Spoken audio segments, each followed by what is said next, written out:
ทานประธานคณะกรรมการยุติธรรมและป้องกันชาติป้องกันความสงบสภาประชาชนนครหลวงเวียงจันทร์พร้อมด้วยคณะได้ลงสุกยูการปฏิบัติเวียกงานอยู่ศาลประชาชนภาคกลางเพื่อจะนำไปสู่การปรับปรุงและพัฒนาระบบยุติธรรมให้สอดคล้องกับแนวทางนโยบายของภาครัฐอย่างต่อเนื่อง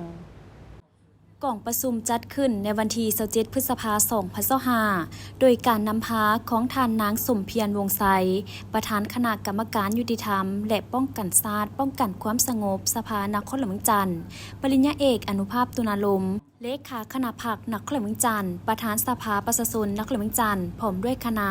โดยการต้อนรับอย่างอบอุ่นจากท่านพันศรีธนวงศ์รักษาการประธานศาลภาคกลางมีพนักงานที่เกี่ยวข้องเข้าร่วมในโอกาสนี้ท่านพันศรีพันวงศ์ได้รายงานย่อเกี่ยวกับการจัดตั้งปฏิบัติรัฐธรรมนูญกฎหมายและนิติกรรมใต้กฎหมายในระยะ 6 เดือนต้นปี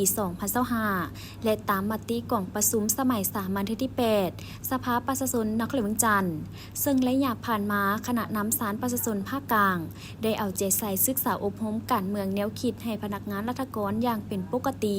สีนำพาและติดตามสุขยูพนักงานเข้าเสื่อมซึมแนวทางนโยบายมติคำสั่งของพรรคและเอกสารที่สำคัญต่างๆของพรรคของชาติด้านเวียกงานวีซ่าเฉพาะและสถิติปี 2025 มีตัวเลขคดีที่ข้างมาทั้งหมด 242 เรื่องเข้าใหม่265 เรื่องรวม507 เรื่องได้แก้ไขและพิพากษาแล้ว325 เรื่องเท่ากับ 64.10 ส่วนห้อยของการแก้ไขคดีปัจจุบันอย่างข้าง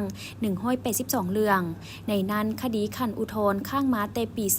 2014 มี207 เรื่องเข้าใหม่210 เรื่องรวมทั้งหมด417 เรื่องสามารถแก้ไขได้289 เรื่องความเอา 69.30 ส่วนห้อยอย่างข้างปัจจุบัน128 เรื่องคดีขั้นลบล้างข้างมาแต่ปี 2004 มีทั้งหมด35 เรื่องเข้าใหม่55 เรื่องรวม90 เรื่องสามารถแก้ไขได้36 เรื่องกวมเอา40 ส่วนห้อยอย่างข้างปัจจุบัน54 เรื่องสำหรับทิศทางแผนการในต่อหน้าแม้นจะสืบต่อติดตามสุกยูและประเมินผู้พิพากษาดีเก่งให้สำเร็จในท้ายเดือนตุลา 2025 สืบต่อประเมินสมทบกับกรมคุ้มครองวีซ่าการศาลประชาชนสูงสุดเพื่อปรับปรุงสั่งรวมคำถามคำตอบเวียกงานวีซ่าการ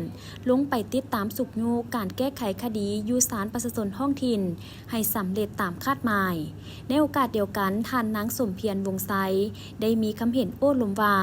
การปฏิบัติเวียกงานของท่านแม้นมีความสำคัญต่อการปกป้องสิทธิและผลประโยชน์ของประชาชนเพื่อให้การนำกฎหมายไปสู่การปฏิบัติอย่างเป็นทางการ